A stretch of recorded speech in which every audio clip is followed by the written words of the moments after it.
मैं आ गई हूँ। दिल को थामने वाली। दिसंबर का महीना था। रात भर ठंडी हवाएं चलती रहीं। पूरा गांव बर्फीली ओस की चादर में लिपटा हुआ था। खेतों के ऊपर बर्फ की मोटी परत जमी थी और इन्हीं पहाड़ियों के बीच बसा था एक छोटा सा गांव सीतानगर। यही गांव अपनी खूबसूरती के लिए जाना जाता था, पर इस सुंदरता के पीछे छिपी थी एक सच्चाई। यहाँ के लोग गरीबी और संघर्ष से जूझ रहे थे। अरे गोविंद, दीनदयाल जी ने आज बुलाया है ना? चलो, मैं तो भूल ही गया था यार। हाँ विपिन, मुझे याद है, पर सच बताऊं, आग के पास से उठने का मन ही नहीं कर रहा। आज तो ठंड कुछ ज्यादा ही बढ़ गई है। दोनों के मुंह से निकली हर सांस धुएं की तरह उड़ रही थी। सामने जलती आग में लकड़ियां छटक रही थीं और बाहर पहाड़ों पर बर्फ की पहली परत जम चुकी थी।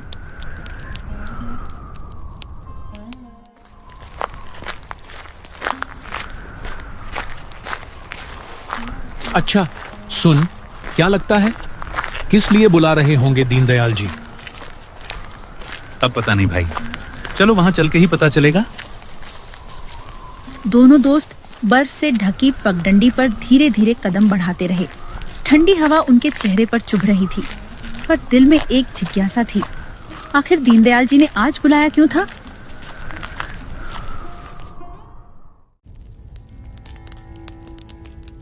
जी सेठ जी, आपने बुलाया था? हाँ देखो बिपिन, अब ठंडियां बढ़ती ही जा रही हैं। अब कोई काम नहीं हो पाएगा, तो तुम लोग भी कल से काम पर आना बंद कर दो। मैं भी पूरी ठंड में शहर जा रहा हूं। सेठ जी, आप ही का तो सहारा है, ऐसा मत बोलिए। हम गरीबों का क्या होगा फिर? सेठ दीनदयाल चुप रहे। उनके चेहरे पर कोई जवाब नहीं था। आग की लौ में झलक रहा था दो गरीब मजदूरों का टूटा हुआ सहारा।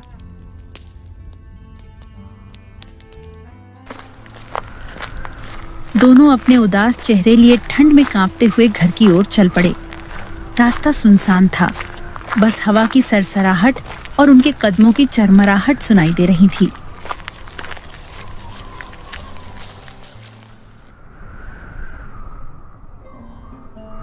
विपिन, तुम्हारे तो माँ और बहन है, मेरी तो पत्नी और 2 छोटे बच्चे हैं। उन्हें मैं क्या खिलाऊंगा अब? हे भगवान, हमारी रक्षा करना। हम गरीबों का कोई और सहारा नहीं।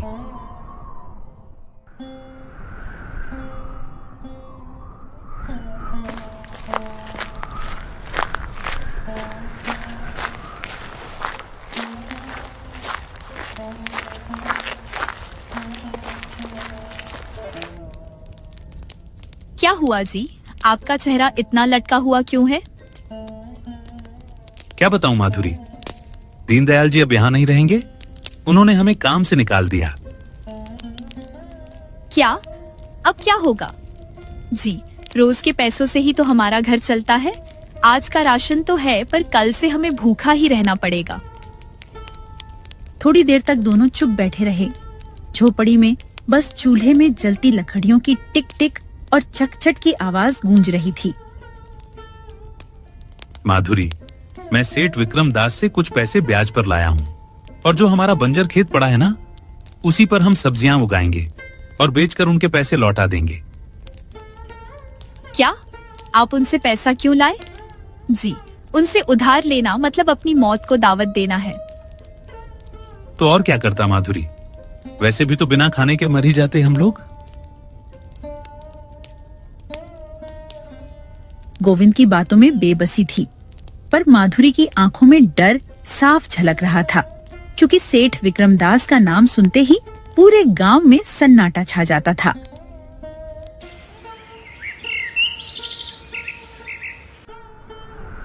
धीरे धीरे 1 महीना बीत गया। गोविंद और माधुरी ने दिन रात मेहनत करके अपनी सूखी जमीन पर फिर से हरियाली लौटा दी थी। उस सर्द सुबह गोविंद अपने छोटे से घर में अपने बेटे के साथ बैठा था। हवा में ठंड की सिहरन थी और उसके हाथ में था मिट्टी के कुल्हड़ में भरा गर्म चाय।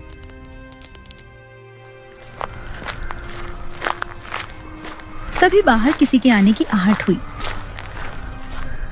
अरे सेठ विक्रम दास जी, आप इस वक्त यहाँ? हाँ गोविंद, सोचा जरा देखने आऊं कि मेरी मेहनत के पैसे कैसे उग रहे हैं तुम्हारी जमीन में। कल चिन्ह महीना पूरा हो गया था, याद है ना तुमको? मैं अपने ब्याज के पैसे लेने आया हूं।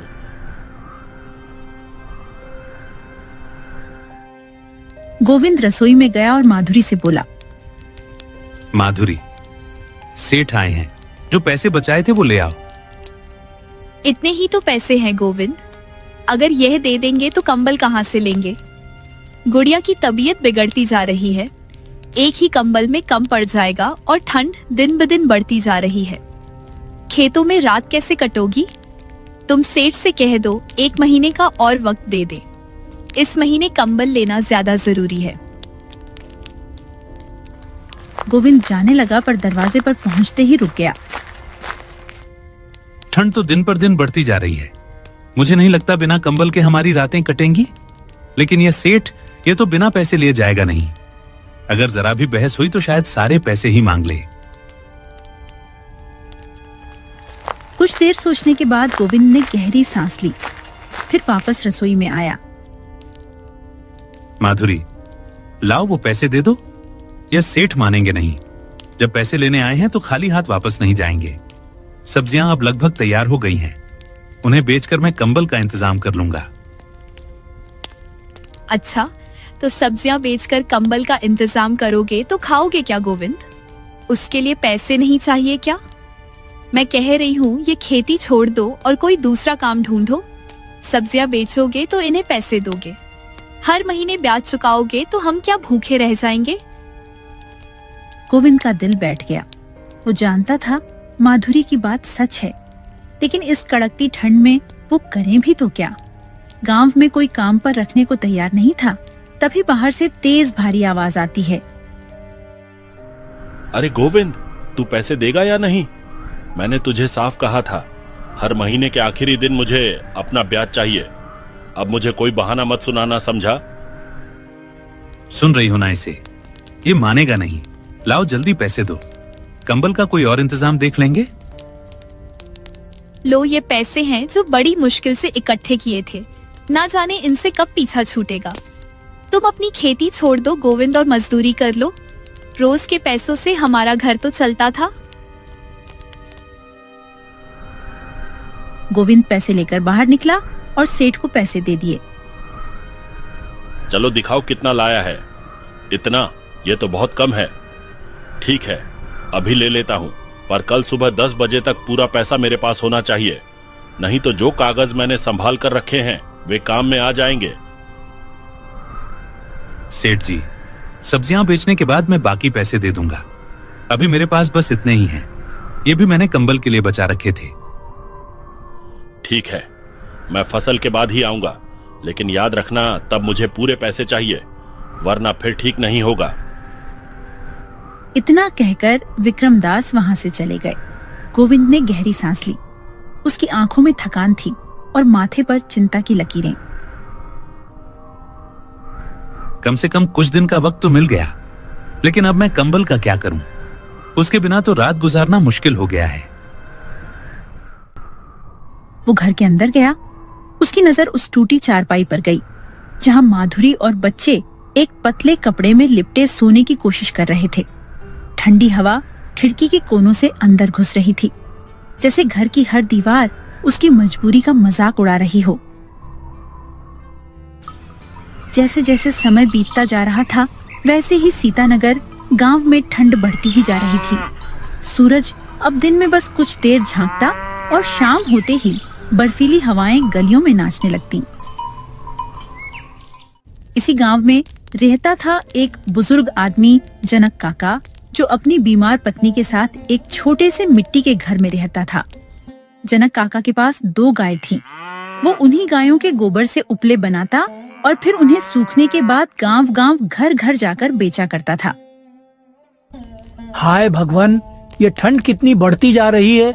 इतनी ठंड में मैं काम कैसे करूं? आज तो घर में खाने को भी कुछ नहीं है, और इधर मेरी बूढ़ी औरत ये तो बिस्तर पर पड्डी बीमारी से लड़ रही है। ठंड से ठिठुरते हुए जनक काका सिर पर उपलों की टोकरी उठाए गांव तक पहुंच गई थी। उपले ले लो, उपले ठंडी में बहुत काम आएगा, पूरी रात जल जाएगा। गरीबों का सहारा है उपले, ले लो, उपले ले लो। आज कोई भी उपले लेने क्यों नहीं आ रहा? लगता है ठंड के मारे सब लोग घरों में दुबके पड़े हैं।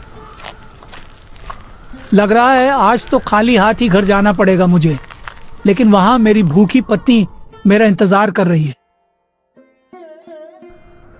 अरे काका रुकिए, अपने भारी भरकम उपले मुझे भी दे दीजिए। हे भगवान, बाहर बहुत ठंड है काका, जरा जल्दी करिए ना। हाँ हाँ बेटी, अभी देता हूँ। लो, ये लो अपने उपले। काका पैसे कल ले लेना, अभी तो मेरे पास खुले पैसे नहीं है। बेटी, घर में अनाज का एक दाना भी नहीं बचा है। अगर तुम्हारे पास पैसे नहीं है तो पैसे के बदले थोड़ा अनाज ही दे दो। काका यह लीजिए थोड़ा चावल। ठीक है बेटी, ला यही दे दे, आज इसी से मेरा काम चल जाएगा। उपले बेचकर जनक काका अपने घर की ओर निकल पड़े। रास्ते में ठंडी हवा की लहरें तेज होती जा रही थीं, सांसें जैसे जम सी रही थीं। हे भगवान, कितनी ठंडी लग रही है, थोड़ा तो रहम खा मेरे ऊपर। अरे ठंड, तू ही कुछ रहम खा ले मुझ पर।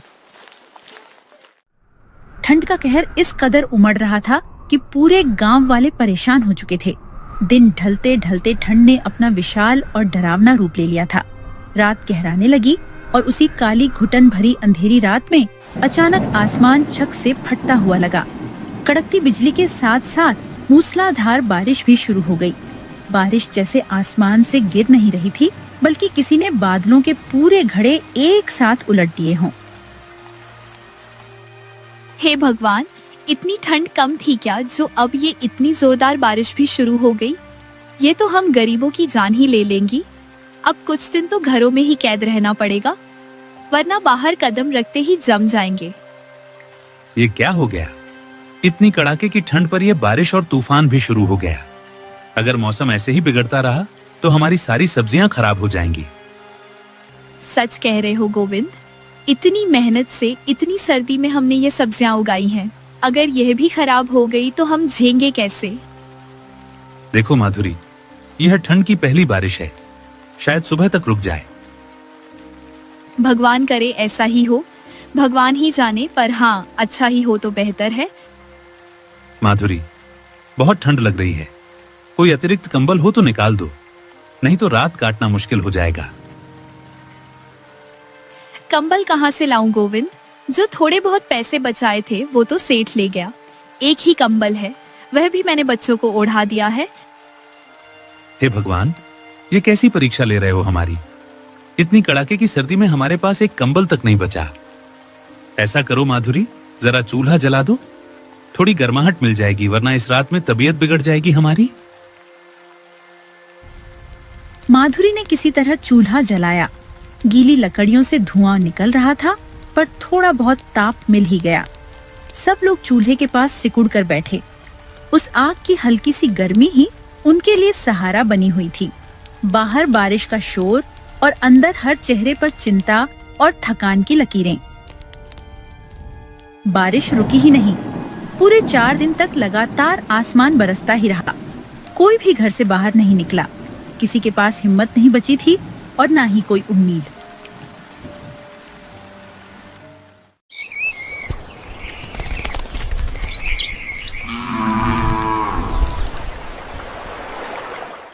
चौथे दिन सुबह जब पहली बारिश थमी तो गांव के लोग धीरे धीरे अपने खेतों की ओर जाने लगे। हर कोई डर रहा था, पता नहीं क्या हालत मिली होगी। गोविंद भी अपने खेत में पहुंचा। हे राम, ये क्या हो गया? ये फसल ही तो हमारा सहारा थी, ये भी बर्बाद हो गई।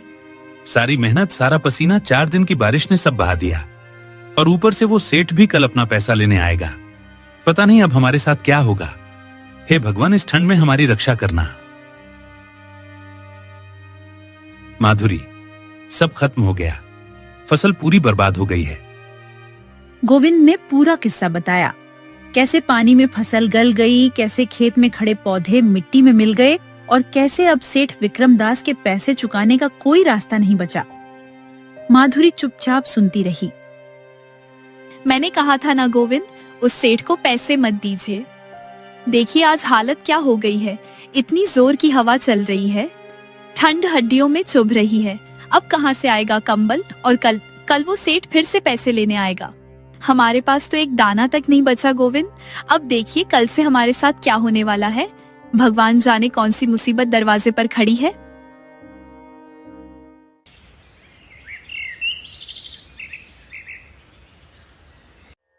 रात भर जागते जागते गोविंद और माधुरी की आंखों में नींद का एक कतरा भी नहीं आया। गोविंद बस अंधेरे को ताकता रहा।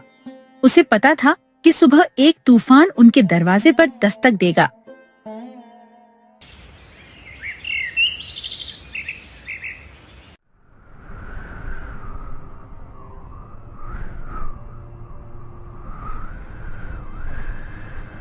अरे गोविंद, मैं आ गया हूँ, जल्दी से मेरे पैसे दे दे। यहाँ बहुत ठंड लग रही है। सेठ जी मुझे माफ कर दीजिए, आज मैं आपके पैसे नहीं दे सकता। मेरी पूरी फसल बारिश में बर्बाद हो गई है। सारा खेत पानी में डूब चुका है। मैं हाथ जोड़कर कहता हूँ, कृपया मुझे थोड़ा समय दे दीजिए। मैं कोई और काम ढूंढ लूंगा और सबसे पहले आपके पैसे चुका दूंगा। मुझे कोई बहाना नहीं चाहिए गोविंद, बस पैसे चाहिए अभी के अभी। और अगर नहीं दे सकता तो सुन ले, आज से यह घर और तेरा खेत दोनों मेरे हुए। जब पैसे ले आएगा तब वापस ले लेना। थोड़ा तो रहम खाइए। ये घर मेरा आशियाना है। यहाँ मेरी पत्नी है, मेरे छोटे छोटे बच्चे हैं। इतनी ठंड में मैं इन्हें लेकर कहां जाऊंगा? मुझे कुछ नहीं सुनना है। अभी इसी वक्त अपने बीवी बच्चों को लेकर इस घर से निकल जा गोविंद, और जब पैसे हो तब वापस आ जाना। यह सुनते ही गोविंद की आंखों के सामने अंधेरा सा छा गया, लेकिन सेठ विक्रमदास के चेहरे पर जरा भी रहम नहीं था। कुछ ही मिनटों में माधुरी, गोविंद और उनके 2 छोटे बच्चे उस जमा देने वाली ठंड में घर से बेघर कर दिए गए। बाहर हवा ऐसे चल रही थी जैसे कोई नुकीली चीज चुभ रही हो। आसमान काला था और सूरज कहीं दिखाई ही नहीं दे रहा था। गोविंद, बहुत ठंड लग रही है। इस साड़ी में कितनी ही ताकत हो, इतना सर्द मौसम कैसे झेलूं? मुझे लग रहा है आज शायद हमारा आखिरी दिन है। नहीं माधुरी, ऐसा मत बोलो। कहीं ना कोई जगह जरूर मिलेगी जहां हम रात गुजार सकें। बस हिम्मत मत हारो। तुम टूटोगी तो बच्चे भी डर जाएंगे।